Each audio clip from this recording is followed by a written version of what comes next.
അസ്സലാമു അലൈക്കും വറഹ്മത്തുള്ളാഹി വബറകാത്തു. പ്രിയപ്പെട്ട സഹോദരന്മാരെ, പലരും വിളിച്ച് പറയാറുണ്ട്, ഉസ്താദ് ശത്രുക്കളെ കൊണ്ട് പ്രയാസത്തിലാണ്, അക്രമിയെ കൊണ്ട് പ്രയാസത്തിലാണ്, സാഹിറിനെ കൊണ്ട് പ്രയാസത്തിലാണ്, അവരുടെ മുട്ട് മടക്കണം, അവരുടെ പക്തി മടക്കിയിട്ട് അവർ പിന്തിരിഞ്ഞു പോകണം, അവർ നിസാരരാവണം, അവരുടെ ആ പ്രവണത നിർത്തിപ്പോകണം, അതിനെന്താണ് പരിഹാരമെന്ന് പലരും ചോദിക്കാറുണ്ട്. അത്തരക്കാരോട് പറയാനുള്ളത്, ഒരിക്കലും സിഹർ ചെയ്യുന്നവനിക്ക് ആ സിഹർ കൊണ്ട് പ്രതിരോധം നാം ചെയ്യാൻ പാടില്ല. അതുപോലെ തന്നെ എത്ര വലിയ ശത്രുവായാലും എത്ര വലിയ അക്രമിയായാലും അവൻ നന്നായി പോകാൻ വേണ്ടി നമ്മൾ ദുആ ചെയ്യണം.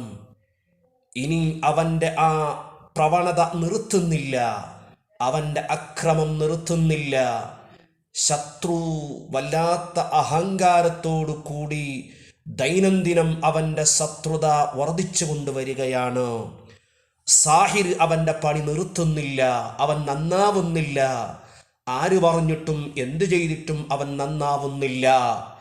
എന്നാൽ നിങ്ങൾക്ക് ചെയ്യാൻ പറ്റുന്ന ഏറ്റവും വലിയ ഒരു പരിച നിങ്ങളെ കരങ്ങളിലേക്ക് ഞാൻ തരുന്നു. അത് വല്ലാത്ത മഹത്വമുള്ള, വല്ലാത്ത ആരോഗ്യമുള്ള, വല്ലാത്ത പവർഫുള്ളായിരിക്കുന്ന പരിചയാണ്. ഇതിനെ തകർക്കാൻ ഒരു സാഹിറിന് പറ്റൂല, ഒരു അക്രമിക്ക് പറ്റൂല, ഒരു ശത്രുവിനും പറ്റൂല. ഇത് ചൊല്ലുന്നവർക്ക് മുമ്പിൽ അവർ നിസാരരായി പോകും, അവർ പത്തി മടക്കും, അവർ മുട്ട് മടക്കിയിട്ട് അവർ തിരിഞ്ഞു പോകും. അത്രയും പവർഫുള്ളായിരിക്കുന്ന ദിക്റാണ് ഞാൻ നിങ്ങൾക്ക് പറഞ്ഞു തരുന്നത്. ഈ ദിക്റ് രാവിലെ 313 തവണ, രാത്രി 313 തവണ ചൊല്ലി 41 ദിവസം ഇങ്ങനെ നിങ്ങൾ ചെയ്താൽ അല്ലാഹു ളാലിമീങ്ങളെ ഹലാക്കാക്കി കളയും. അത് അഹങ്കാരികൾ മുട്ടുമടക്കി പോകും, ശത്രുക്കൾ പിന്തിരിഞ്ഞു പോകും. ചൊല്ലേണ്ട ദിക്റ് ഇൻഷാ അല്ലാഹ് നിങ്ങൾക്ക് ഞാൻ പറഞ്ഞു തരുന്നു.